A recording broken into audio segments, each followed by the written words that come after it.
I always thought of my departure from the Jehovah's Witnesses as a process. No single teaching or event drove me to conclude that the Watchtower wasn't the truth. I described the destruction of my belief as death by 1,000 paper cuts. I even named this channel after that metaphor. Through the internet, I discovered that my journey shared much in common with others who left their respective religions. I was struck by a metaphor used by several former Mormons. They call it the collapsing shelf. This idea developed from an article in an LDS publication written by the wife of a church leader. I'll paraphrase. She said that whenever there was a church teaching or policy that troubled her, she would put that issue on a shelf and leave it there, confident that in time God would settle the problem in the future. What she didn't foresee was that several members in the church would take her advice, but then reach the point where they'd have to stack so many issues on that metaphorical shelf that it would collapse under the weight. Many former LDS podcasters would describe the moment their shelf collapsed. Items that overburdened their shelf would include contradictory church teachings, shifting values, problematic church history, or the exposure of outright lies from the leaders. Their metaphorical shelf might be able to store one or two items, but it couldn't survive them all. I think the collapsing shelf metaphor is an excellent description for waking up from a high-control religion. What works for ex-Mormons works just as well for me. So here are some of the items that broke my shelf with the Jehovah's Witnesses. I could, and probably will, do a separate video on each. Number 1, the repeated claim that the Watchtower follows the scriptures and not the teachings of men. This was patently untrue. I could provide a list of doctrines, practices, and policies that went beyond the scriptures or had no scriptural support at all. Number 2, the suppression of free speech. You were not allowed to challenge or question the Watchtower. If you used the scriptures to counter any of the teachings, you risked getting disfellowshipped for apostasy. Remember, only the Watchtower is allowed to quote the scriptures.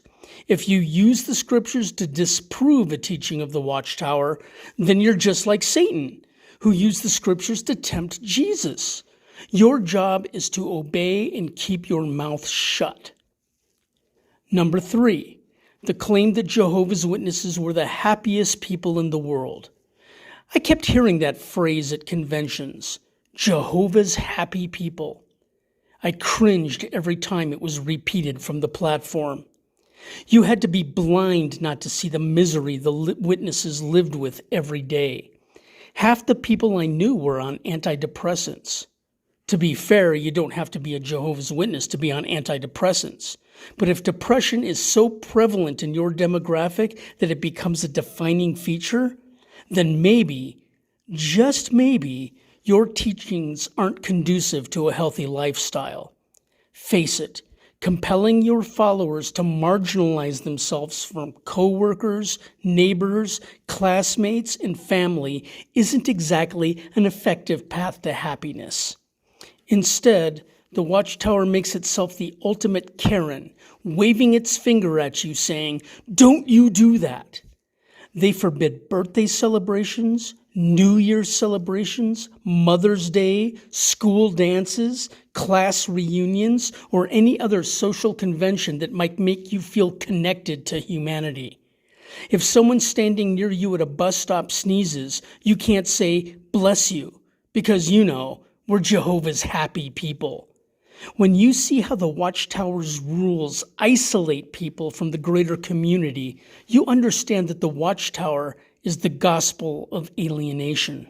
Number 4, the teaching that those resurrected to earthly life after Armageddon would not be allowed to marry. Jehovah's Witnesses is a carrot and stick religion. The carrot they dangle in front of you is living forever as a perfect human being on paradise earth. And should you or your spouse die before Jehovah brings about this new paradise? Not to worry. You'll be brought back to life and given a new, youthful body free of all defects. You won't even need glasses. Everyone will be beautiful. Your dead spouse will be brought back to life too, except you won't be married to them anymore, and you won't be able to marry again, to them or anyone else. Only those who survive through Armageddon will be allowed to marry. This is a teaching they don't bring up often, and it's easy to see why. The carrot they dangle in front of you looks a lot less appealing when it means you'll be forever trapped in the body of a sexless eunuch. What kind of paradise is that?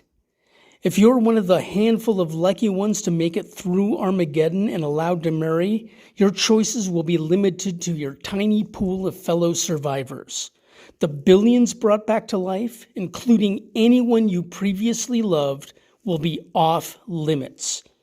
I'll never forget the shock and anger I felt while attending an assembly where a speaker on the platform cruelly mocked anyone in the audience who felt distress over their future prospects for marriage. Number 5, the organization's hostility to the arts and entertainment. The Awake magazine printed articles over the years covering life stories of people who gave up careers as musicians, actors, dancers, figure skaters, and athletes in order to dedicate their lives to Jehovah. The message was clear. Making a living at anything that someone would buy a ticket to go see was sinful. After all, the creative community has long been the domain of homosexuals. Need we say more? 6. The Watchtower says that Revelation teaches 144,000 are anointed. This is a literal number in a book where everything else is symbolic. Now, the Watchtower Society has put out thousands of pages in their literature explaining all this symbolism of the book of Revelation, of what everything means. The great harlot, well, that represents false religion, people who aren't Jehovah's Witnesses.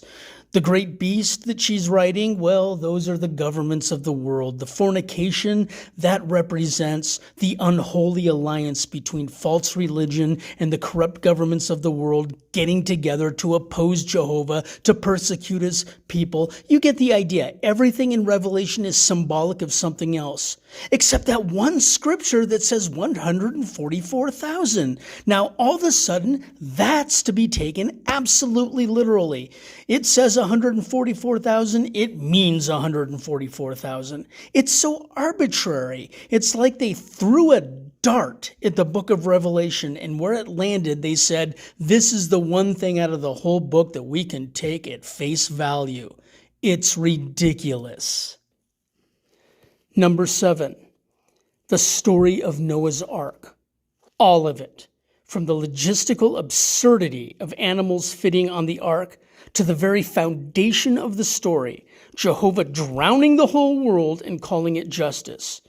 I was then, and still am today, embarrassed that I had to pretend to believe such a ridiculous fairy tale to maintain my standing in the congregation. Number 8, the 607 BCE teaching. The Watchtower claims that Jerusalem fell to the Babylonians in 607 BCE, and it's the starting point for the Watchtower's prophetic timetable.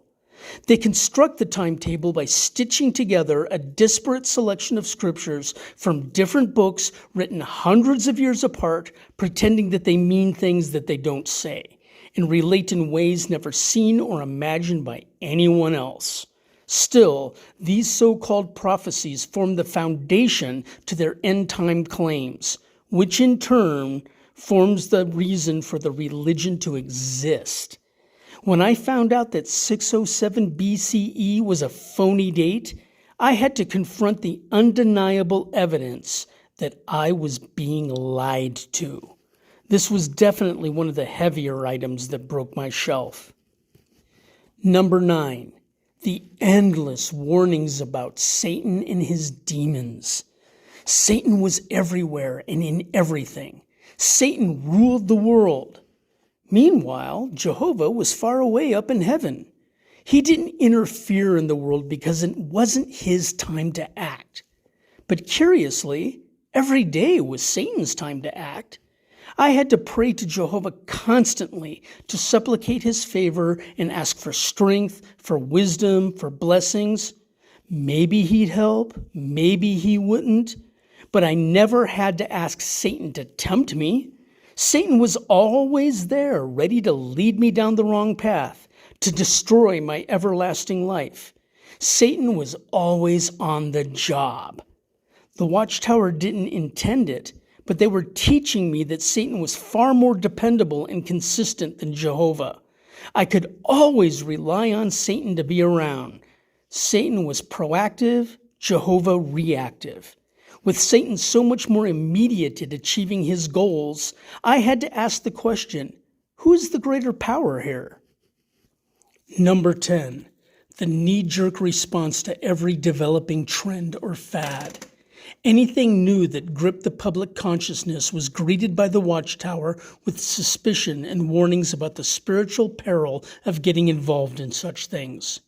In both the publications and from the platform, every burgeoning social novelty became the target of alarm.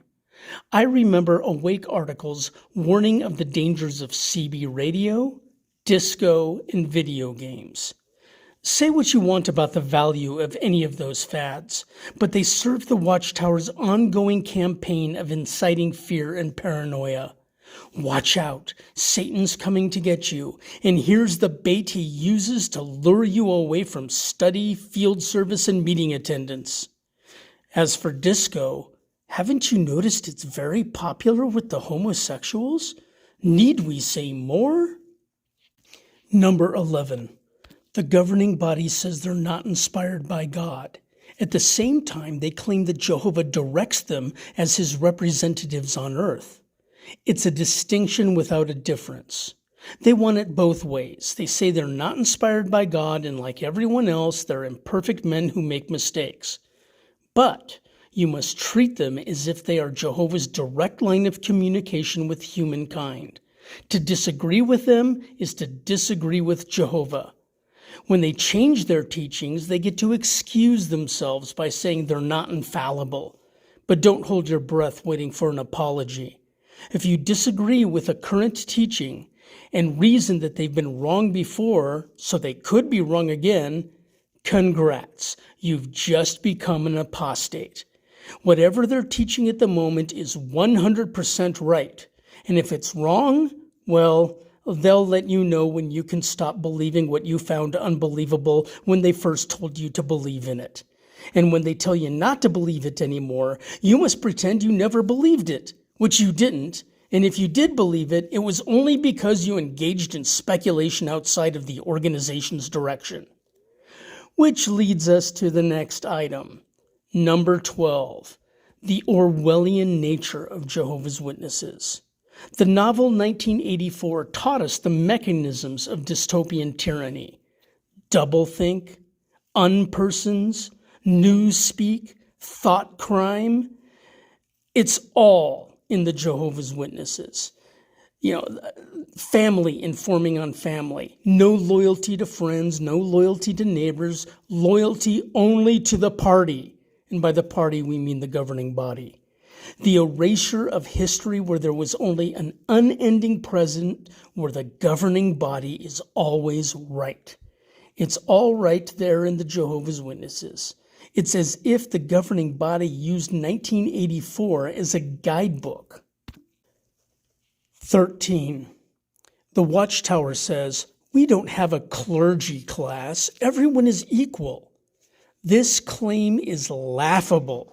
I'll never forget standing in line at an assembly waiting for lunch, overhearing some women who were standing in front of me bragging about how well their daughters married in the organization. One of the women was talking about how her daughter married a ministerial servant, and the other woman had to one-up her by saying that, well, her daughter, she married an elder. The hierarchy is one of the driving forces of Jehovah's Witnesses. The gulf between what is said and what is done is huge. Number 14, the ban on blood transfusions. You would think that even the most backward and superstitious religion in the world couldn't come up with a more anti-science idea. But Jehovah's Witnesses somehow managed it. This policy alone brands the Watchtower as a death cult.